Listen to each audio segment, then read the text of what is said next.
Welcome back to the Well Regulated Podcast. This is episode number 18, and it is official. Derek Groves, you are the last man standing from the New Orleans jail escape. So, well, there we go. Derek Groves, you are the man. So, let's take it to, what's this called? This is Fox 8. Let's check out the story. Massey was the only escapee who resurfaced during his time on the run, so we know at least 2 locations he used to hide out. So, of course, this is where he escaped from the jail right here. This is right along the interstate in Mid-City. He was next seen earlier this month in a video that was posted on Instagram, sitting in a house on Agriculture Street. This is in the 7th Ward, so that's the next time he was spotted. And then today he was recaptured over here in Hollygrove, in this location on Strollett Street, less than 3 miles from the jail. Jacob Radford breaks down the timeline of Massey's arrest and investigators' message to the lone inmate still on the run. Well, Meg, at NOPD headquarters, Sheriff Susan Hudson says that she got the call this morning about Massey still being in New Orleans. A quick response led to his arrest this afternoon in Hollygrove. And while praising success of the operation, they also asked Derek Groves to turn himself in. Antoine Massey was taken in custody in the city of New Orleans. I want to thank our community for reaching out to me personally to provide the information directly leading to Antoine Massey's capture. It took around 5 hours once a tip came directly to Orleans Parish Sheriff Susan Hudson for Antoine Massey to be put back into police custody. Although he was brought back to the jail he escaped from, Louisiana State Police say his stay will be short. Mr. Massey, once we finish processing him and bringing him back to the Orleans Parish Jail and doing the booking, he will be relocated to the Angola, to our state prison. With this arrest, 9 out of the 10 inmates who escaped from the Justice Center are now back in police custody. 4-time convicted killer Derek Groves is still on the run. NOPD Superintendent Ann Kirkpatrick spoke to Groves directly at the news conference. We are going to capture you. You will be taken into custody, but you still have the option to peacefully turn yourself in. Kirkpatrick says the $50,000 reward will hopefully lead to an arrest. $50,000 is life-changing for a lot of people. It'd be life-changing for me. So let's make sure that people understand that. You have information, and it leads to an arrest like today. That's $50,000 minimum. She says a public defender is on standby, ready to take his case. State Police Superintendent Colonel Robert Hodges spoke to Groves' family and friends who may think twice about helping Groves evade capture. I would just encourage the public. You think you're helping your family members and your friends, but you're not. You're putting everyone else at risk for selfish reasons. Now, police have arrested at least 16 people who are accused of aiding the escapees, and that includes Antoine Massey's girlfriend. They are accused of providing help, including transportation, shelter, food, and money. Lauren? Sure. So there you go. 6 weeks later, they finally got him. So they got all but one. It's pretty crazy that he was just right there. He did seem like he didn't, go very far. He was just hanging out in town. You know what I mean?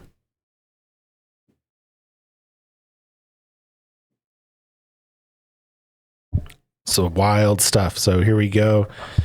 They got him getting taken by helicopter, going to Angola. So that's where he's going, the state prison. That's wild, man. So a woman who asked that her name be withheld at the residence where Massey had been captured, she said she was the owner of the property and that she kept it open as an Airbnb. So Airbnbs are restricted in New Orleans. Here's another picture in Hollygrove. So my wife got a message from one of our friends that said her mom lives next door or across the street from where he was captured and saw the whole thing go down. So that's pretty wild.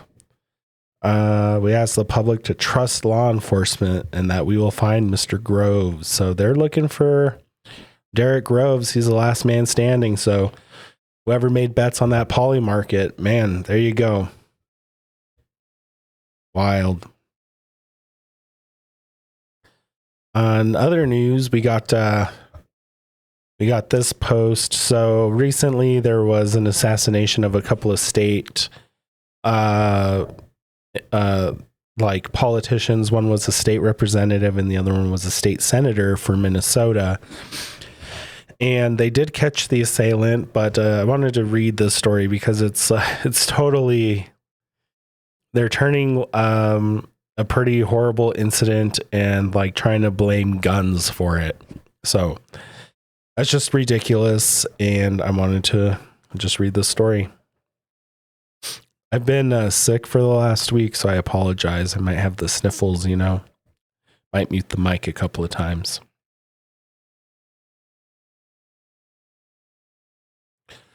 Minnesota likely knew nothing of Bolter's gun arsenal, and that's the law. Like it's a bad thing. Yeah, Bolter was the assailant, but like most other states, Minnesota prohibits law enforcement from creating a gun registry, and the state keeps no record of gun sales. Yeah, that's like every state. Registry, well, the federal registry is against the law, but you know, they most likely have one. After suspected shooter Vance Bolter escaped from police following a firefight outside Melissa Hortman's home, officers found firearms in his SUV and a large quantity of ammunition in a loaded magazine. The criminal complaint against Bolter also said that a dismantled Beretta semi-automatic handgun and several cartridges were found in an area near the murdered lawmaker's home. Law enforcement also said in the complaint that they found a couple of other handguns in the vehicle Bolter's wife was driving when she was stopped by authorities, and they have found her by tracking her cell phone. Federal prosecutors are now investigating how Bolter came into possession of the guns in his arsenal. He probably just bought them.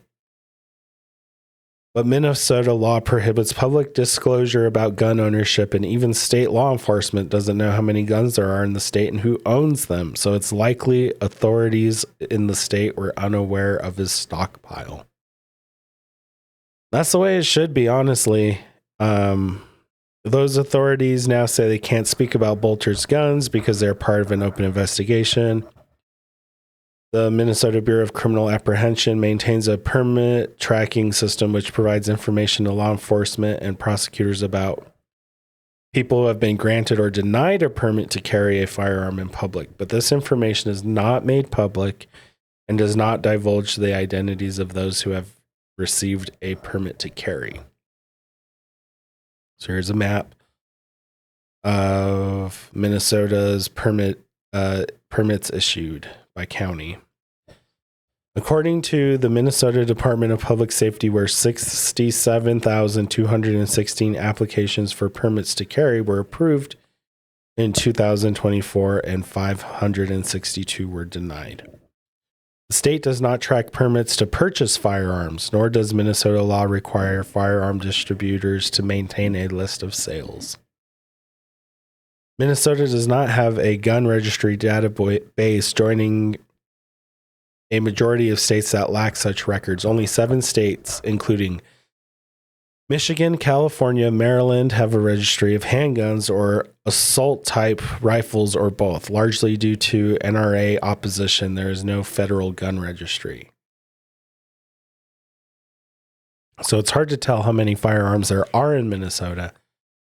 The FBI keeps record of how many Minnesotans have had background checks, a requirement for purchasing a gun from a licensed dealer, but this is not an accurate count of firearms that are sold and does not include guns obtained on the black market or through gun shows, or until recently, person-to-person sales. Gun shows. They still have to get a background check if they go through a dealer at a gun show. Otherwise, it's considered a person-to-person sale. Like if they just buy from a person. According to the FBI, there were 370,377 background checks on prospective Minnesotan gun purchasers from January through May of this year. Those background checks increased nearly 5-fold since 1999, vastly outpacing the state's population growth. Part of the increase can be attributed to a new state gun law passed in 2023.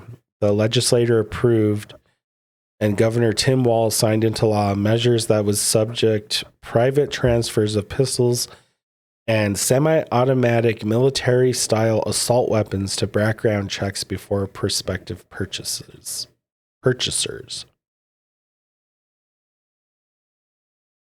The legislature also approved a red flag law, which took effect in January of last year, that allows family or household members, police, or a guardian to petition the court for an, quote, extreme risk protection order that prohibits those deemed a danger to themselves or others from possessing firearms for up to 1 year. The Minnesota Gun Owners Caucus, which opposed the red flag law and said it would continue to explore court challenges to the law and take appropriate legal action if possible, did not respond to several requests for comment. The gun violence prevention group founded by former Arizona Rep. Gabby Giffords, who was the target of an assassination attempt in 2011, worked especially close with then Speaker Melissa Hortman, who was critical on getting gun safety bills that Minnesota passed in 2023. Minnesota lawmakers instrumental. Okay, Senator Ron Lads, a member of the DFL, sponsor of the red flag, said the new law that allowed courts to temporarily disarm someone failed to stop Bolter because no one knew he had an arsenal. Okay, so your red flag laws don't work.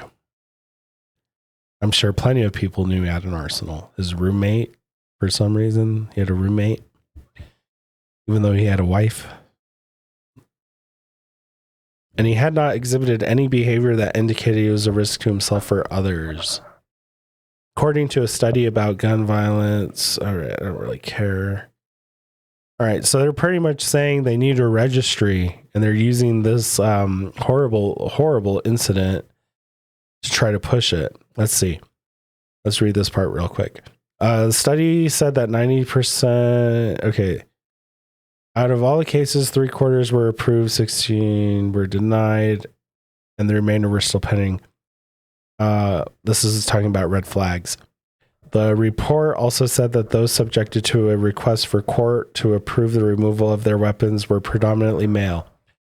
88%. Most were white, 80%, followed by black, 8%, and Asian, 3%, Native American, 3%. The study said 75% of the subjects had a history of mental illness, while 15% had previously been arrested for violent crime.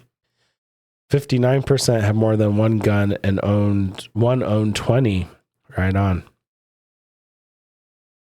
The ATF has joined the manhunt. Okay, blah, blah, blah. So they're saying they need a registry because the red flag laws didn't work. The unconstitutional red flag laws didn't work, so we need a gun registry, which is just crazy. Also, when I lived in Louisiana and I had my concealed carry, I didn't go through a background check, so their studies are way off. I could buy like all the guns I wanted and there would be no background check run. I'd still have to fill out the 4473, but I didn't have to go through NICS checks every time. And in fact, I've only done one NICS check my whole life, just one. Everything else was because I had a permit. Just fill out the form real quick. Here you go. Pay me $15 for the transfer. That's all. Anyway, that's pretty crazy. Yeah, boo. I'm anti red flag laws. I'm anti registries of any kind. That's crazy.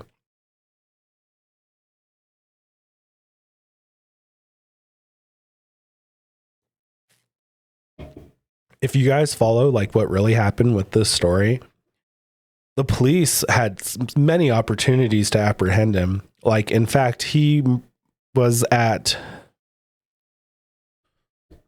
I think the second person's house, the one that he did kill. He got into like a shootout with police and still managed to get into the house to commit the murder. It's just wild, dude. Just wild. All right, let's bring it a little closer back to home. So here in New Mexico, This is from the Santa Fe New Mexican. All right. New Mexico State Police seeks public help with finding $180,000 in stolen wildfire equipment. We're going to listen to the article. Let's do that. The New Mexico State Police is asking the public to help locate over $180,000 in equipment stolen from the State Forestry Division that is critical to wildfire response operations. The driver of a black Chevrolet Tahoe with New Mexico license plate CBXP28 went to the division's depot at 1085 Richards Avenue in Santa Fe 3 times between 8 p.m. June 7th and 4 p.m. June 8th when a Kubota tractor, 2 white box utility trailers, a black open utility trailer and several pieces of equipment stored in the trailers were stolen, State Police said in a news release Friday. The 2 white box trailers contained equipment valued at over $180,000, State Police said. As a result, this theft has severely impacted the New Mexico Forestry Department's ability to respond to wildfires in the region. The missing tractor is used to dig fire lines, Forestry Division spokesperson George Ducker said in a statement. Among the stolen equipment is personal protective gear and a camp in a box, which contains equipment for setting up overnight camps during wildland fires, he said. It's heartbreaking to see all the hard work that our firefighters accomplished to source and purchase this equipment gone in the blink of an eye, State Forester Laura McCarthy said, adding the thieves are putting the public at greater risk in the future. The division's wildfire response program supervisor, Stephen Griego, also noted the public safety risk as the agency's firefighters work to suppress several active wildfires throughout the state. June is peak fire season in New Mexico, and this essential equipment is necessary for the state to manage fires during an extended attack period, Griego said in a statement. The division is reviewing internal security measures, the statement said. The agency asked anyone with information about the vehicle, the stolen items or anyone who might have been involved in the theft to contact Agent Edward Quintana at 505-425-6771. So there you go, man. If it's not chained down, you expect it to be taken. So it's really unfortunate because we've already had a couple of fires down here by the Bosque, down here on the Rio Grande River. Pretty south of us, but close enough to definitely, to be taken seriously. And it sucks that the people that are out there, protecting us from these wildfires, are getting their equipment stolen. So whoever stole it, I hope your house burns down. What else we got? Let's see. Oh, some Instagram. All right. Okay, this is related to the Antoine Massey stuff. So let's check this out. Forgot about this one. This gate behind me is where Antoine Massey was walked out of earlier today after being arrested. Now, the woman who owns the property says she's happy he was recaptured, but she has many questions like how he was able to get beyond the gates. Y'all know more than me, honestly. All I know is they found him here. Unmarked law enforcement vehicles filled a quiet Holly Grove neighborhood, closing in on Antoine Massey. My friend called me, a friend of mine. I guess it's all over the news. I rushed here. I'm here and I don't even see cops. The homeowner didn't want to be identified out of fear. She claims the property is often used for short-term rentals and says she doesn't know how Massey gained access. You're with? I don't know anything, man. I really don't. I don't know anything. Video obtained by WDSU shows the massive police presence with several law enforcement officers with their guns drawn. I was just coming up. I didn't know what was going on. Longtime Holly Grove resident William Hales says it's unsettling to know Massey was hiding out literally next door. Well, yes, it's scary. I told you I don't need this trash around me. Other residents describe hearing a loud commotion, then seeing state police blocking off the street. More images show officers walking with protective shields as they carried out the operation residents called Swift. I don't know what's happening. They say this is going on, and I get here and I don't even see a cop. Now that Massey is back in custody, the homeowner is hoping others be cautious as police now search for the lone escapee. Things like this happen. We just have to, kind of be careful, I guess, And it's important to note there is a camera on the home, but it's unclear if that camera was working to show how Massey got here on the property and if he had any help. Reporting live in Holly Grove tonight, Jonah Gilmore, WDSU News. All right, Jonah Gilmore. All right, so they're trying to hide that lady's identity, but I got to fail here. You said you don't. Hold on, let me make this big. We got to pause. All right, this is the homeowner. The illegal Airbnb renter. Here we go. Right. Thank you. You said you don't. Yeah. I understand. Would you mind saying a few words with us if we don't put your face on the camera? If That's we Amelia the ground? Strahan. She is out at the scene where this inmate was found this afternoon. A woman who says that she uses that unit as an Airbnb from time to time. Said she really didn't want to go on camera, so we were trying not to show her face there. Nice. But, I like her justice shirt. Apparently during that's all where this. Antoine Massey was hiding out, and that's where he was taken into custody. We were trying to hide her face. They did not. Told by law enforcement what was going down when it was going down. So that tells you just how much they had to. Derek Rose was at the. Explain the situation. All right, here we go. For surveillance to determine if, in fact, Derek Rose was at that location. Right, and he Amelia was not. We're going to go back out to Amelia again. Apparently, she's got some more information for us. So, Amelia, what you got for us? And explain the situation, because this is two properties. Hey guys, we're actually talking to the woman who owns the. Let's turn the camera this way. There's her face We're actually again. talking to the woman that owns the Airbnb where Antoine Massey was allegedly found. She doesn't want her face on camera. We want to respect her request. So I'm going to get Robin to put the camera back down, and we're going to ask her a few questions. You guys can listen in. I'm here and I don't even see cops. I mean, is it shocking to hear this happening not only on your property but in your neighborhood? Because a lot of people we spoke to say they were just talking to someone just cutting grass here earlier today, and then this happened. Yeah, it's a pretty quiet neighborhood. It's kind of shocking, but hey, things like this happen. We just have to, kind of be careful, I guess, Have you seen any signs of this? Anything suspicious? Seen any signs? No. And it's only one tenant you were telling us that lives here. Yes, only one tenant. And you said telling me when you were closing the gate that Antoine Massey might have run in, broken in. Right, because I'm frustrated too. I don't know what's happening. They say this is going on, and I get here and I don't even see a cop. So, so I don't know. So and what do you know about the family? Do you know anything about the family? She had no that was idea staying they there? were there. No, I don't know anything about that. Who actually called you and alerted you of what was going on at your property? My friend called me, a friend of mine. I guess it's all over the news and they know my property. Did she see the whole arrest happen or just the law enforcement presence? Just the law enforcement. Yeah. In your message to NOPD, you weren't even really notified. I don't have a message anymore. I'm really, I'm shocked right now. Sorry. All right, thank you so much. All right, thank you so much. Right. All right, so there's the news failing at hiding this lady's identity. Here we go.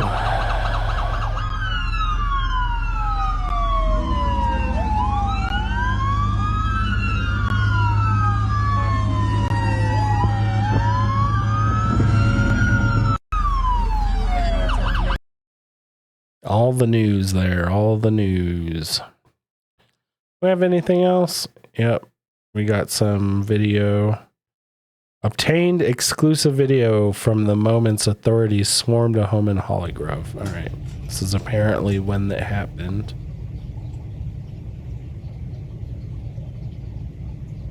Seems to be just a dude.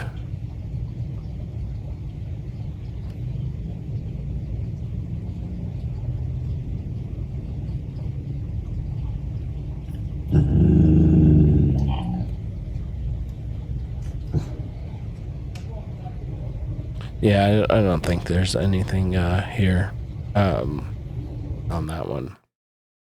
But yeah, that's crazy.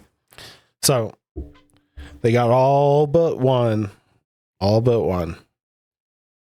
Meanwhile, here in New Mexico, we got the National Guard hitting the streets in their khakis with their radios, protecting and serving. Actually, they're not able to protect. They're just serving the cops. Anyway, guys, it's a little bit of a shorter one today. Like I said, kind of feeling under the weather. Just wanted to bring you that update about the arrest of Antoine Massey. Wanted to bring you an update about that assassination that happened in Minnesota and how they're using that to set an anti-gun narrative. Needs to be a registry. You need to know what guns and ammo everybody has. to keep you safe. You know what I mean?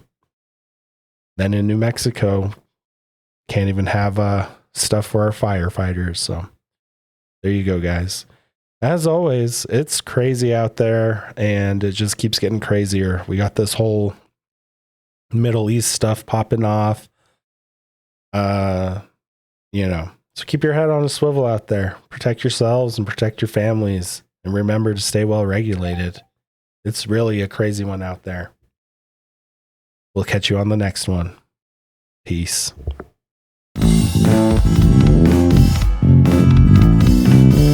Thank you.